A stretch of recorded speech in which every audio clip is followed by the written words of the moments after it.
ملکه یو وختو په یوه سوکلي کلي کې یوه کوچنۍ جینۍ اوسېدله چې نوم یې ملالۍ و. ملالۍ ډېر مهربانه زړه درلود او له ګلونو سره یې ځانګړې مینه وه.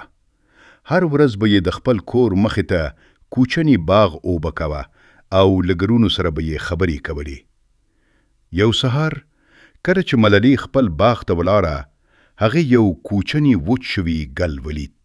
هغه غمجن شوه او وی ویل: زما ګل ولې وچ شوی؟ ته زما ډېره خوښه وه. زه غواړم بیرته یې ژوندی کړم. مه خفه کیږه، زه در سره یم. زما ګل ولې وچ شوی؟ ای ګله، ته ولې دومره خپه یې؟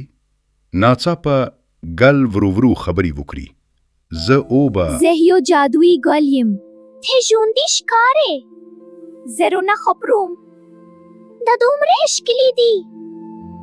او مینه غواړم، که نه زه به مال شم. ملالۍ سمدستي اوبه راوړي، ګل ته یې ورکړي او په نرمه لهجه یې ورته وویل: ته به ښه شې، زه به هر ورځ ستا خیال ساتم. څو ورځې وروسته هغه وچ شوي ګل یو ډېر ښکلي رنګین ګل شو. د شپې لخوا یو روښانه رڼا راښکاره شوه او له هغې رڼا نه یوه سوکلي پري راوته. پري وویل: ملالۍ، ته د ګلونو رښتینې ملکه یې، ځکه ته له زره نه مینه کوې. زه تا ته یو ډالۍ در کوم. او هغې ملالۍ ته یو جادویي کوچنی ګل ورکړ چې هر وخت به خوشحالي خپروله. له هغې ورځې وروسته ملالۍ نه یوازې خپل باغ بلکې د ټول کلي زرونه هم خوشحاله کول.